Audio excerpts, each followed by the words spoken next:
Right. So today, we're going to be diving into something that affects you every day, even if you don't realize it. Right. We're talking about Okay. how the Canadian government plans to drag itself into the digital age Okay. and hopefully make your life a Right. little bit easier in the process. A little bit easier. It's a big one. It's a huge one. Yeah. I think we all kind of interact with the government online now. Oh, for sure. More and more, especially after the pandemic.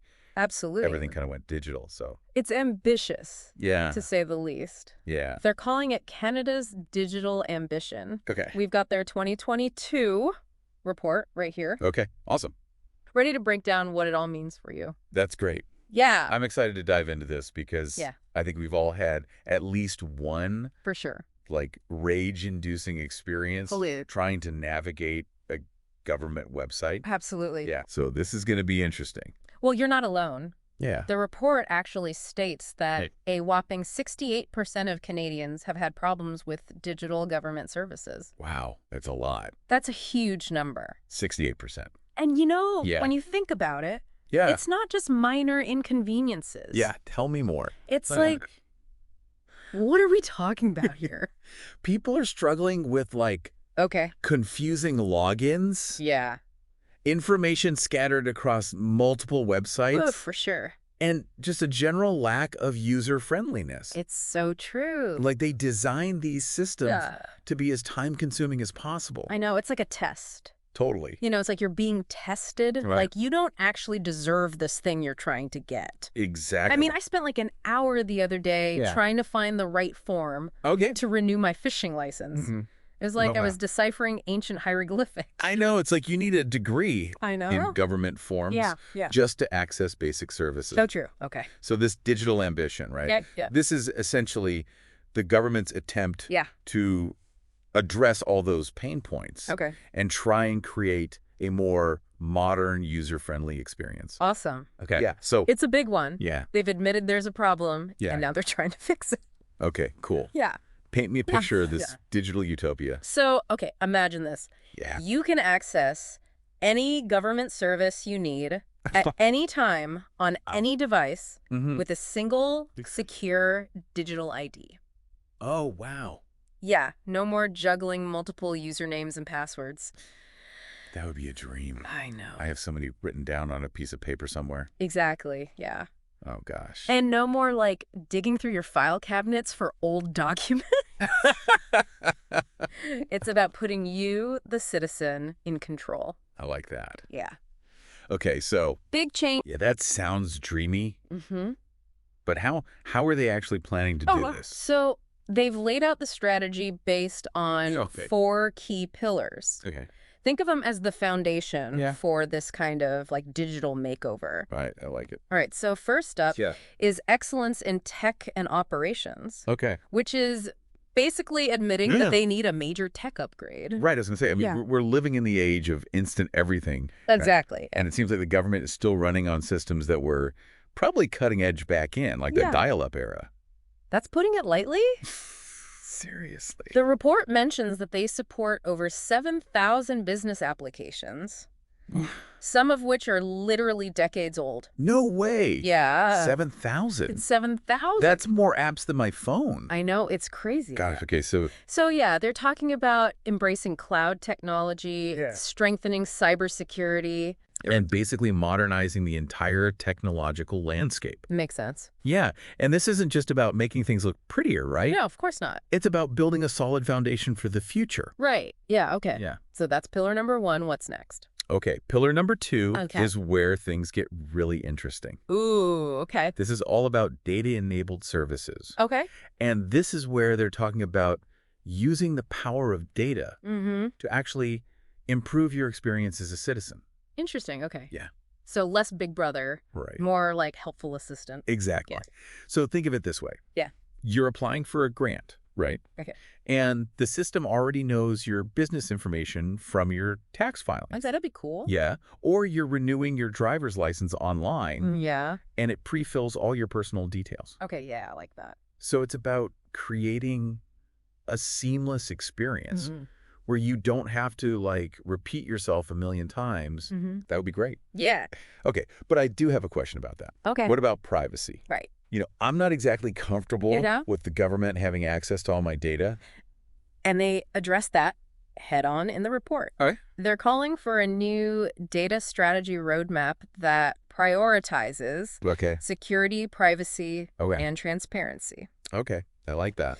So it's about unlocking the potential of data while also building trust and protecting your information. Okay, so they're promising to be responsible with our data. Yeah, absolutely. That's good. That's what we like to hear. Yes. Okay, so what's the third pillar all about?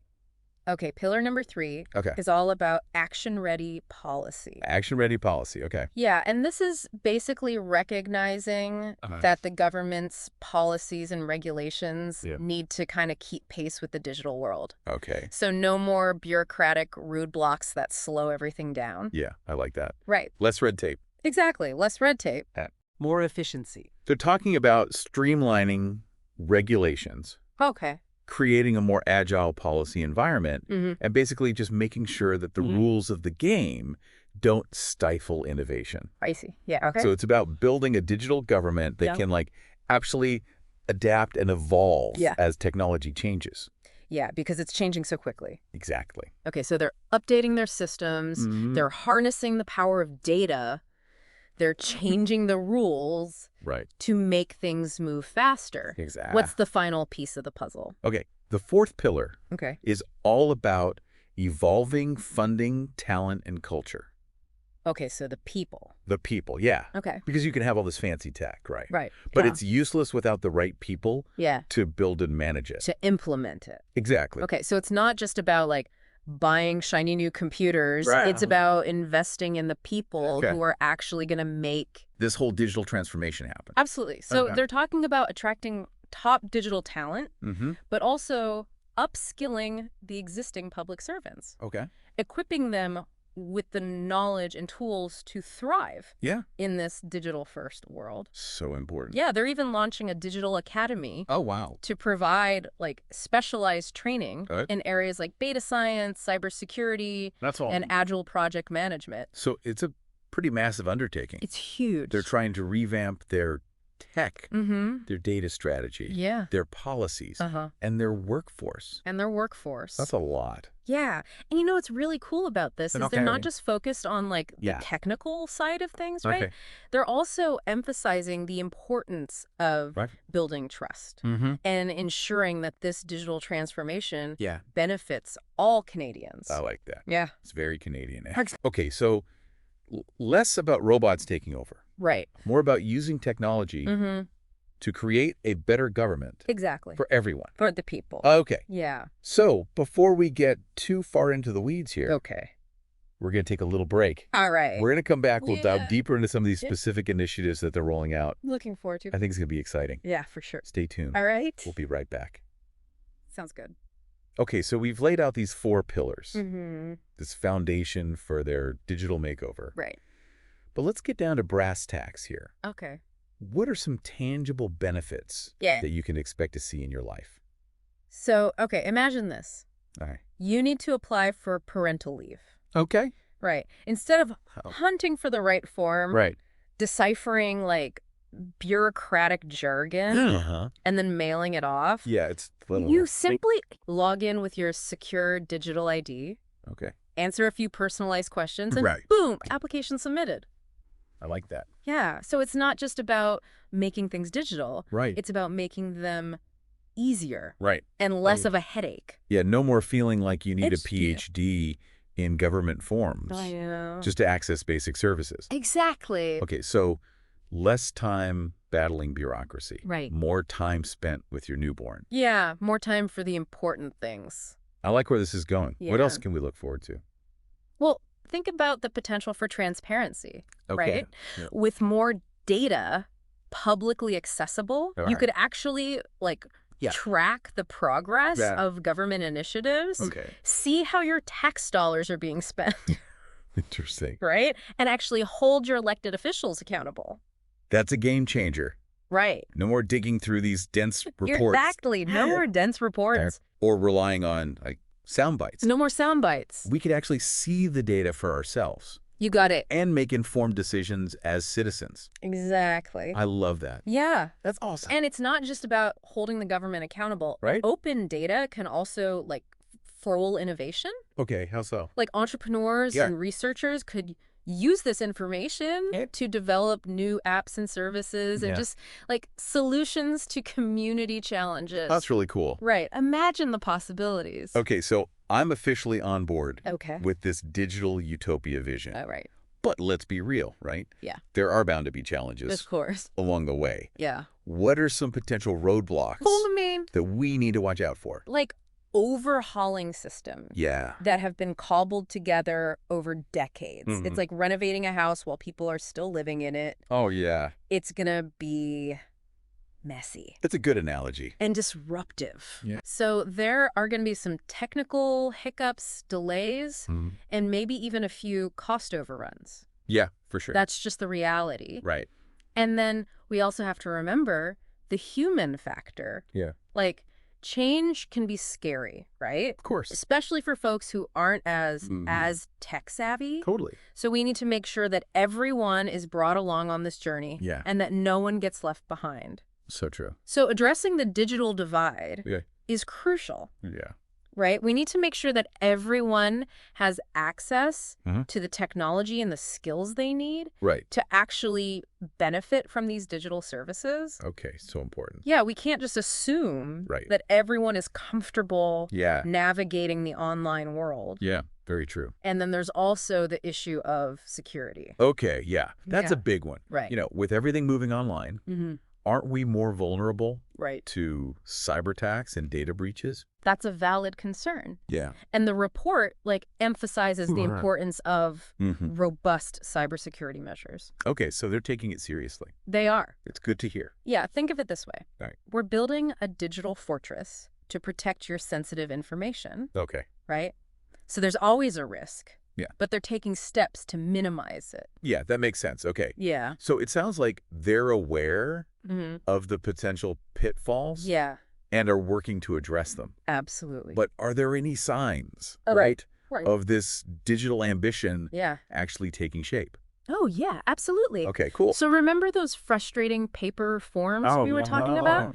Well, they're already making progress on digitizing those processes. Cool. So you can now apply for things like employment insurance benefits or access your tax information completely online. That's a huge win for anyone who's ever had to deal with that dreaded government paperwork. That paperwork, it's a nightmare. I know, and they're not just digitizing the old forms. No. They're designing them from the ground up to be more user-friendly.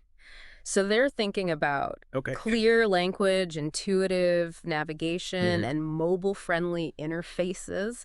They're even using tools like GC Notify to send you, like, timely updates about your applications. So no more waiting by the mailbox. Exactly. Wondering if your passport renewal went through. No more waiting. I love it. It's about bringing government communications into the 21st century. I like that.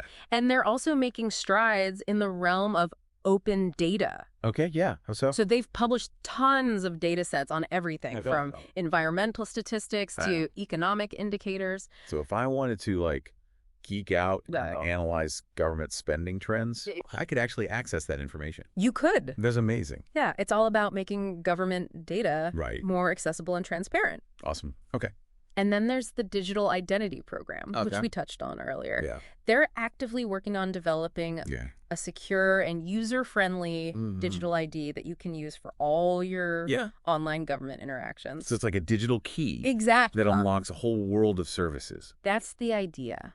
I like that. Yeah. Okay, so it sounds like they're making progress on multiple fronts. They are. But this is like a massive undertaking. It's huge. It's not going to happen overnight, right? It's a journey. It's an ongoing process. Yeah. Oh. And there will be bumps along the way. Okay. But what's exciting is that they're acknowledging the challenges, embracing new technologies, and most importantly, putting the needs of citizens at the forefront of this transformation. I like that. That's important. Yeah. So it's not just about the technology. No, not at all. It's about using technology to create a better government for the people that actually works for the people it serves. Exactly. Okay, now before we get too caught up in the weeds here, I think it's important to step back and look at the bigger picture. The bigger picture, I like it. Okay, so what's the grand vision here? So this isn't just happening in Canada. Okay. Right?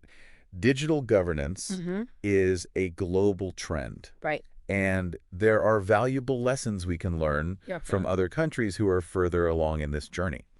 Okay, ooh, international inspiration. A little inspiration. Tell me more.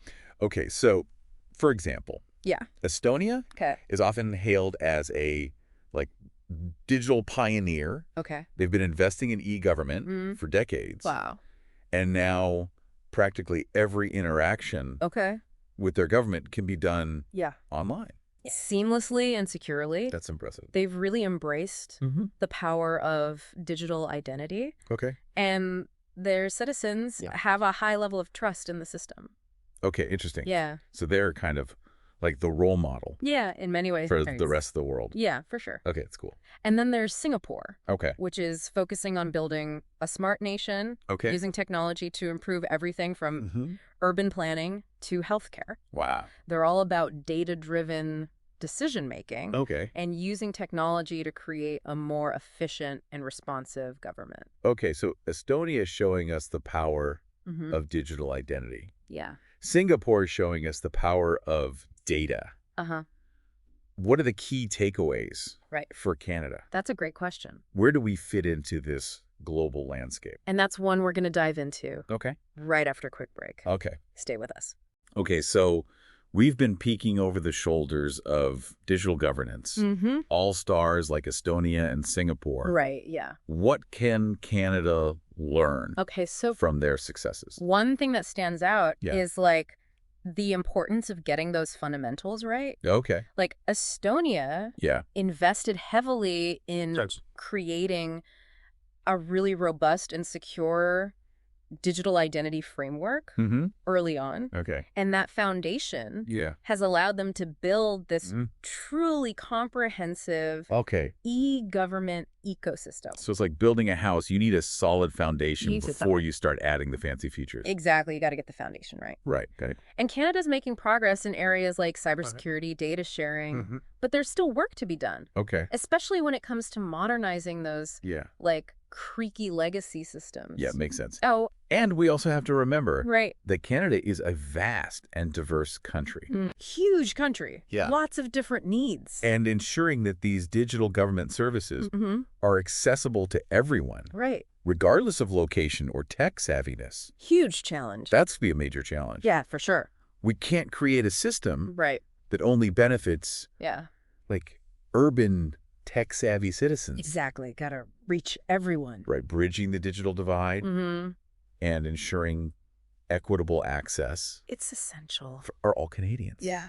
It's paramount. It's like building a bridge, right? Yeah. It needs to reach both sides to be effective. I like that. Right. Yeah. And that brings us back to this idea of a truly citizen-centric digital government. Okay. Right. It's not enough to just digitize existing processes. Yeah. We need to fundamentally rethink how services are designed and delivered, putting the needs of citizens front and center. Okay, enough with the metaphors. Paint me a picture. All right. What does this actually look like? Okay, so imagine this. Yeah. It's tax season. Oh, no. Right? Yeah. And instead of scrambling for receipts, wrestling with complicated forms, you simply log in with your digital ID. Okay. And the system has already pre-filled everything. Oh, wow. Based on your income and expenses. Are you telling me tax season could actually be...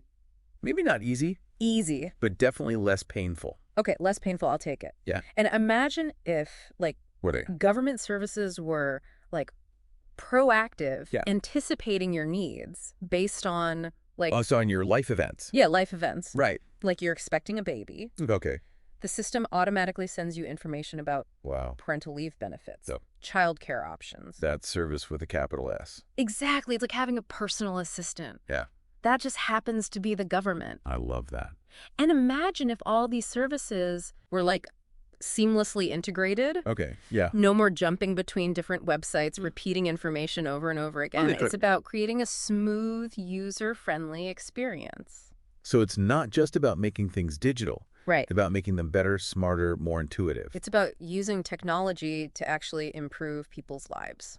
Yeah, I like that. But how do we get there? Okay, so This sounds like a massive cultural shift. it's huge. It requires a change in mindset, both within the government and among citizens. Okay.